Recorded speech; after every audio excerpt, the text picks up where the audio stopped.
Everyone, welcome back to PSC Time. I am Pooja Gautam. Today we will know NCERT Class 7 Chapter 4 Growing Up as Boys and Girls.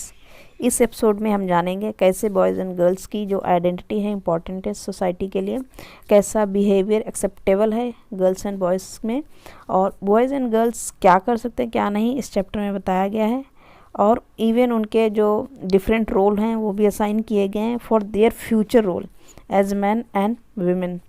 We will learn that most societies value men and women differently. The roles women play and the work they do are usually valued less than the roles men play and work they do. Start करते हैं chapter को। इसमें देखेंगे कि जो एक है Samoa island, जो southern part of Pacific ocean की रिपोर्ट में इसमें बताया गया है कि जो समोअन सोसाइटी है उनके बच्चे हैं, उसके बारे में बताया गया है कि बच्चे जो हैं क्या काम करते हैं, और ये सारी चीज़ों पे हम बात करेंगे। जैसे कि इसमें बताया गया है कि जो समोआ आइलैंड के जो बच्चे हैं वहाँ के जो बॉयज़ एंड गर्ल्स जो हैं क्या करते हैं, अपने छोटे जो सिबलिंग्स होते हैं उनकी टेक केयर करते हैं, लुक आफ्टर करते हैं, और साथ में ही हाउस होल्ड जो वर्क होता है उसको करते हैं। और इसके अलावा वो क्या करते हैं, फिशिंग का काम करते हैं, प्लांटिंग करते हैं, कोकोनट प्लांटिंग करते हैं। Girls also do this things. Girls भी यही सेम काम करती हैं, हाउस होल्ड वर्क, और जो उनके छोटे सिबलिंग्स हैं उनकी टेक केयर करती हैं, और साथ में जो फिशिंग ट्रिप है वहाँ पर भी जाते हैं, प्लांटेशन का काम करते हैं, और कुकिंग का काम है जो हाउस में वो भी काम करते हैं।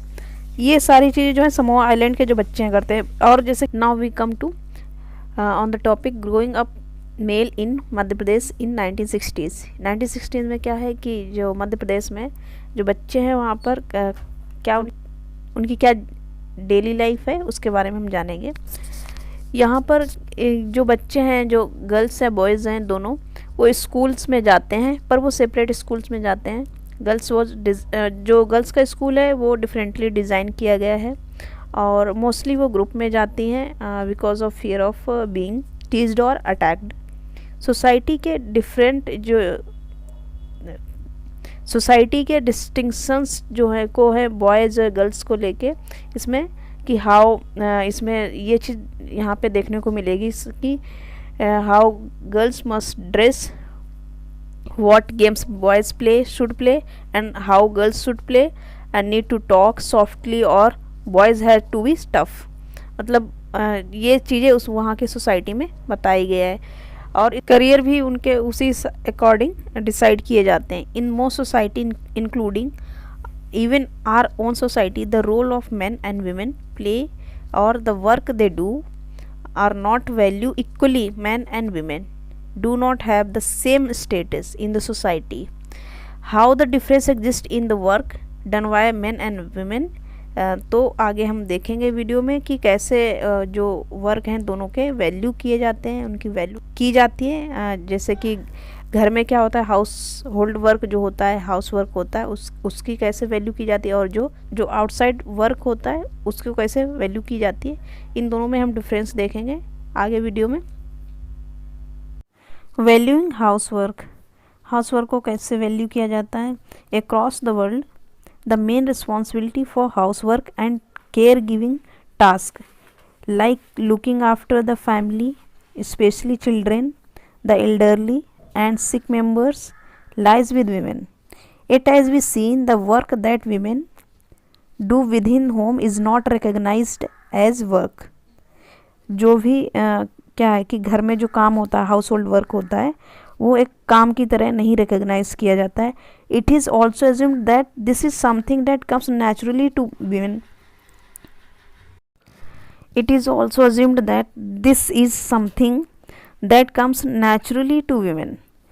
It therefore does not have to be paid for, and society devalues this work.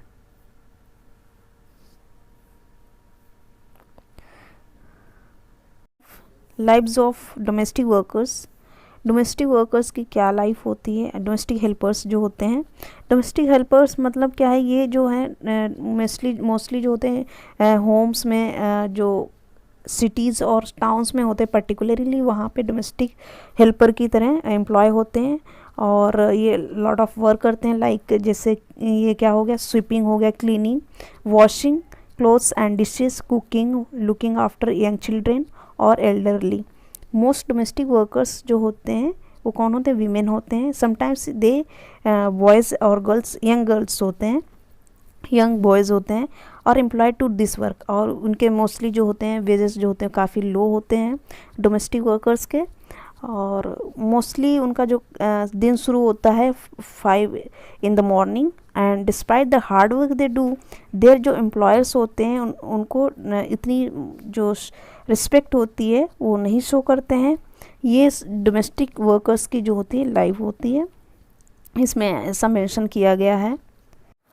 Women's work and equality. Women के जो वर्क है, हाउस होल्ड वर्क है या हाउस होल्ड में, और केयर गिविंग वर्क हुआ, तो ये जो है लेस वैल्यूड जो होते हैं मोस्टली किए जाते हैं। और ये जो है इट इज़ नॉट इंडिविजुअल और फैमिली मैटर।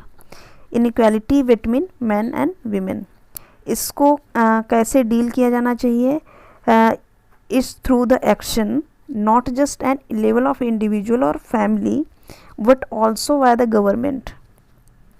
तो जो इक्वालिटी है तो वैसे मेंटेन होगी। Equality is an important principle of our constitution.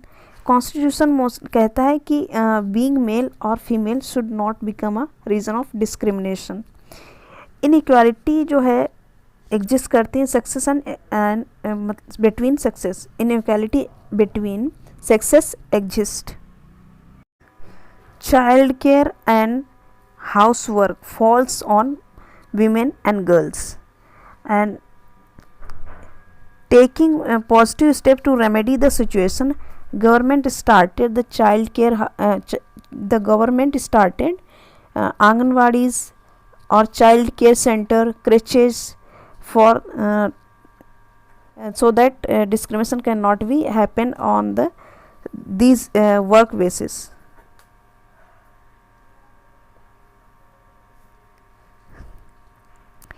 Government started to tackle the situation of these government started anganwadis और child care centre, creches, where young babies जो होते हैं वहाँ पे रखे जाते हैं। जो भी डोमेस्टिक वर्कर्स होते हैं या फिर जो डेली बेसिस पे काम करने वाले लोग होते हैं उनके चाइल्ड जो होते हैं वहाँ पे टेक केयर के लिए रखे जाते हैं। ये जो इनिशिएटिव है गवर्नमेंट के द्वारा स्टार्ट किया गया है। और ये सारा जो हमने इस चैप्टर में देखा कि मैन एंड वीमेन में जो हाउस होल्ड वर्क है और उन डोमेस्टिक वर्कर्स जो होते हैं उनकी कैसी लाइफ होती है, और या फिर उनके जो वर्क होते हैं उनकी इनके वर्क में कैसे इनइक्वालिटी एग्जिस्ट करती है, इन सारी चीज़ों पे हमने इस चैप्टर में जाना। तो हमने इस एपिसोड के जरिए समझा बीइंग बॉय और गर्ल्स का क्या काम है, गवर्नमेंट कैसे रेक्टिफाई करने की कोशिश कर रही है इनइक्वालिटी को दूर करने के लिए, कॉन्स्टिट्यूशन में क्या प्रोविज़न है इक्वालिटी को मेंटेन करने के लिए। Thanks for watching the video. अगर ये एपिसोड आपको पसंद आया तो वीडियो को लाइक करें, शेयर करें और चैनल को सब्सक्राइब करें। और अगर कोई डाउट और क्वेरी है हमें कमेंट बॉक्स में कमेंट करके ज़रूर बताएं, आपको नेक्स्ट वीडियो में इसको बताया जाएगा। See you in next video. Thank you all of you.